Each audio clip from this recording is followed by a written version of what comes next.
have to share this recipe with you. It's one of my favorite cakes to die for. It's Kiev cake or meringue cake, and it's scrumptious, delicious, and amazing. First, we're roasting 300 grams of nuts. I use almonds and cashews. You can also use hazelnuts. And then we're gonna get to making our dough. So this is a meringue cake, so it's based on meringues. For that, we're gonna separate our egg whites and yolks. And for those who know, you know that you have to make sure to not mix any of the yolks into the whites. That's probably one of the most important parts of this cake. It's very straightforward cake. It takes a bit of time.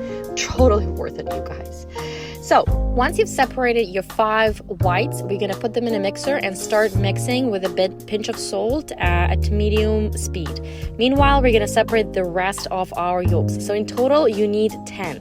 Because we're doing 2 meringue layers, you're gonna mix the whites 5 and 5 separate batches. So now we're preparing the first layer, which is 5 whites. And we're gonna put the other 5 whites in the fridge as well as all the yolks.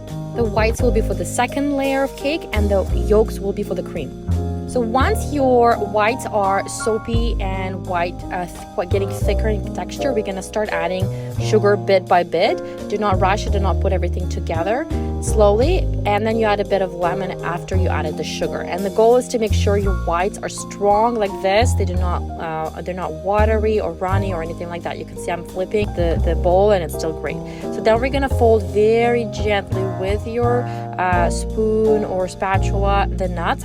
So about half of the nuts that you made.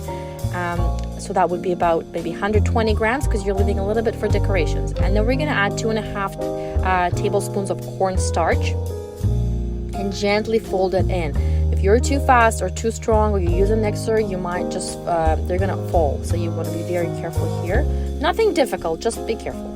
And then we're gonna place your egg white mixture onto the baking tray with parchment paper and spring form without the actual bottom. So once you've placed all your meringue dough onto the tray, you're gonna pat on it to make sure it's all one layer and put it in the oven at 120 to 130 Celsius for about 2.5 hours. When about half an hour left for baking for your first layer, we're gonna start preparing the second layer, which is exactly gonna be a repeat of what you've done first time around. So beat your whites with a pinch of salt until foamy, and then slowly start folding in sugar in little bits and pieces. And then we're gonna add our lemon juice. And then with your spatula, you're gonna add nuts, cornstarch, and gently mix it together. You wanna leave a little bit of nuts for decorations at the end, so probably about 50 grams. And then you gently fold everything together with a spatula, just like the first time, to prepare the meringue dough. So in ideal world, each layer you want to make sure to live in your oven for about an hour in turned off oven, just for it to slowly rest and cool down. I did not have time for that, I could tell you, and they turn out just fine too. So it's okay if you just use about 2.5 hours, take them out. You just want to make sure they're sort of hard on the middle, they don't fall down. And that's how it looks. You're gonna gently take them out. Sometimes you need the knife to cut the meringue ends from this spring foam, but this time around it was easy. And let it rest in a warm place. So then we're gonna use, I only had one spring foam, so I used the same one, place our second meringue layer and put it in the oven again for 120 Celsius to 130 Celsius for about 2.5 hours. Meanwhile, we're gonna prepare a cream. Bit 400 grams of soft butter, and while it's bidding, prepare the other part of the cream. So we're gonna add our 250 grams of sugar, 10 yolks, and 250 grams of milk. And mix it really well until the first bubbles form. Once the bubbles form, you turn it off. Mix it continuously to make sure the eggs don't cook.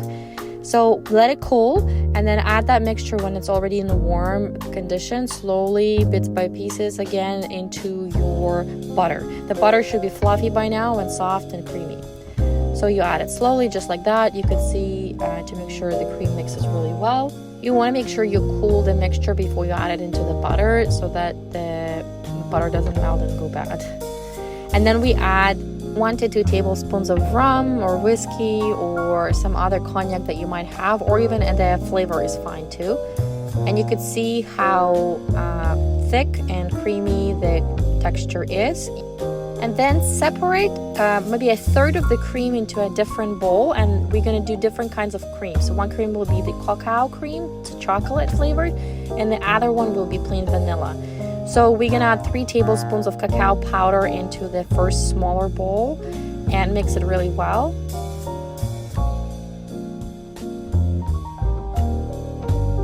Just like that.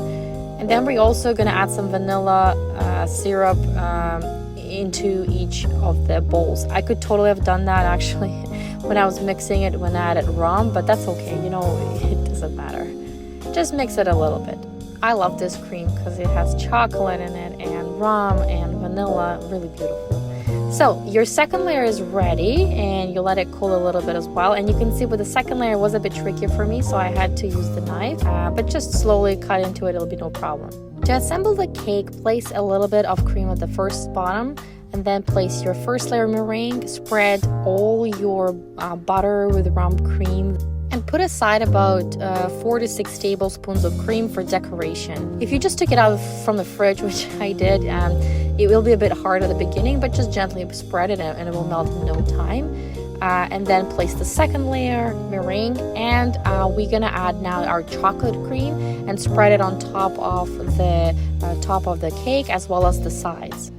You don't need very thick layer, you just need just enough to cover the sides. And we're also going to be decorating it so it wouldn't be noticeable. So once you're done that, you're going to put your crushed nuts that are left over, and if any crumbs from the meringue pie, collect that together and just add it on the sides to decorate the cake. And you could see what a little trick here, this is what I usually do.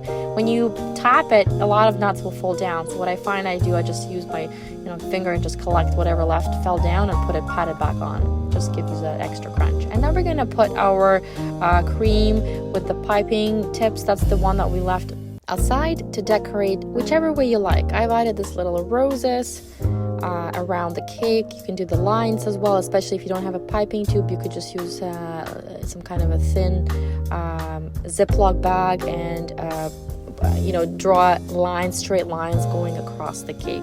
It doesn't matter how you decorate it. You can also not even have, if you don't want to add extra cream or you didn't forgot to separate, you could just decorate it with some more roasted nuts or shredded chocolate. Doesn't matter. It will be delicious no matter what. It's such an amazing cake, you guys.